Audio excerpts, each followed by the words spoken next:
Hey beauties, good morning to you. A pleasant Monday morning to you. Bright. I wish for you a fantastic week, a fantastic day. All right, I want to talk about a topic that has been sort of a bone of contention, a sore thumb. Just real pain, excruciating emotional and psychological pain in the lives of many people. And it's a thing called favoritism between parents and children, where a parent or parents prefer one child over the other on the basis of aesthetics, maybe how the child looks, the color of the child, the whether European versus the, what they want to say Angola, or, the African centric features. It could be on personality, characteristics, so many different things. A very strong one is who the father of the child is in many cases, who the mother of the child is, in some cases. Especially if, let us say, in the case of the woman, if the father was a deadbeat dad, if he was an abuser, whether sexually, physically, psychologically, emotionally, he never provided, and the child ends up resembling, kind of mirroring the look of that father, let me tell you, that child lives in a living nightmare where that mother is concerned. Sometimes she just puts on her Jezebel and Delilah shoes and then she just wreak havoc in the life of that child, not understanding this reality that the stone that the builder refuses becomes the chief cornerstone. One thing with God, you see, the first commandment, he doesn't play about it. He says, put no other gods above me. Love me with all of your heart, with all of your soul, with all of your mind, with all of your strength, and you love your neighbor as yourself, which is part B, but I'm dealing with the part that deals with him. In all instances, if you put any human being in the place where God should be, God will cut down that person in front of you. In other words, you're going to see every flaw in that individual to the point where you think that individual is a fake and a false human being. He will cut down that person because you begin to give the glory and honor and the praise that solely belongs to God to that person. You start to put them way above where he or she should be. Because remember, he or she is a created being and God is the creator, created being. You're not infinite. You're not infallible. You are finite. You are blemished. You are flawed. And God doesn't play about that. Now remember, we are made in the image and the likeness of God. If he does that and he's of that sort of mindset, he's going to carry that attitude, that way of life in the lives of parents and children. In other words, he's teaching you a lesson. Do not put one child or two children over another. Don't do it, because the stone that the builder refuses becomes the chief cornerstone. Shirley Caesar has a song that she had sung many years ago, the great, talented, gifted woman of God. And the song, I'm just going to give you the storyline. So you had a good son and a bad son. The one who gave trouble and the one who didn't, was obedient and whatnot. Years later, both became adults, moved out on their own. The mother, become a retired elderly lady, started to live with a good son. But her grammar was off. She spoke what you call improper English, or bad grammar, bad language, whatever you want to call it. Like for example, she'd use a Creole or the patois, just to use her own dialect. And her daughter-in-law didn't like it because she said that her children were starting to speak like that and she wanted to groom them a particular way. So she looked at her husband and said, your mother cannot live here anymore because she's spoiling her children and I don't want them to be tainted that way. I want them to live a certain life and to speak a certain way. And her son, the good son, was going to put her in a home. The bad son got wind of it and he said, absolutely not. I will take in my mother. When we think of the story of Jacob and Esau with their mother, Rebecca preferred Jacob because Jacob was like her in a sense, homely, more introverted, his skin didn't look rough and, he was just a homeboy. And Esau was more like Jacob. Jacob kind of loved Esau in a sense because Jacob was like him on the outdoor man out there, working and tilling the soil, plowing the field sort of a situation, going after this and so on, was a sort of a warrior. And in those days, the tradition is that the blessing that the father gives goes to the firstborn.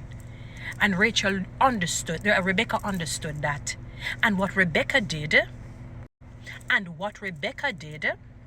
Rebecca said, me love my son Jacob. I prefer Jacob. Jacob, I get that blessing.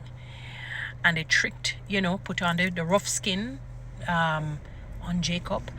And when he went to his father, Isaac said, he knew that something was off, but he couldn't, because he was blind in his old age, sort of blind, not fully, and he couldn't see. And they probably changed up his voice to try and sound like Esau. They tricked him. And then Rachel probably, hear me, Rebecca probably said, no man, is Esau this man, Isaac, what you saying?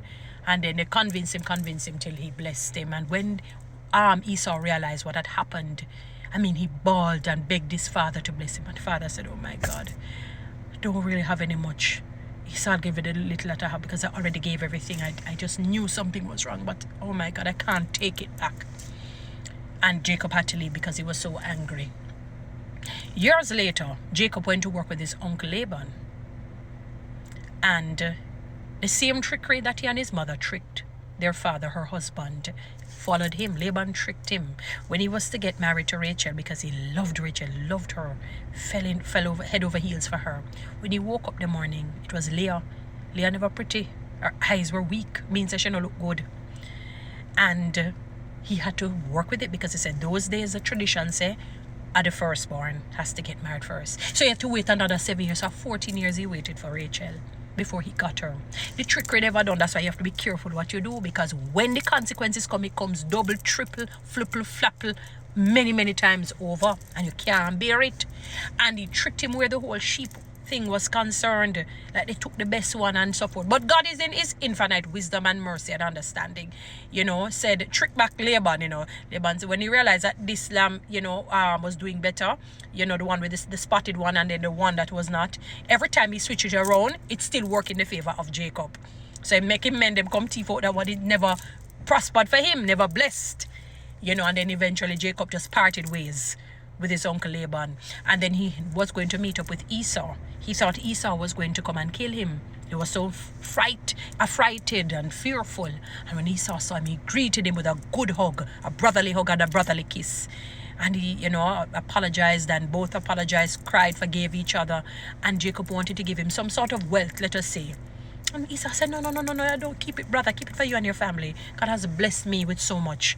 You see how God is good? Esau forgave him, loved him, but God still blessed Esau with wealth and these, sort of bodyguards, I would call them. The stone that the builder refuses becomes the chief cornerstone. The stone that the builder refuses becomes the chief cornerstone. Sometimes God will even take the child from you when you start to prefer the child over another. When God sees that it is breaking the heart of the one who is a victim. Because sometimes it affects them psychologically, mentally, and emotionally, become aggressive, And in some cases, they become narcissistic and they have to go right around the world. In some cases, they have to go right around the world in order to, in order to sort of come back to a sense of normalcy, come back to a sense of wholeness through aids, through help, through counseling.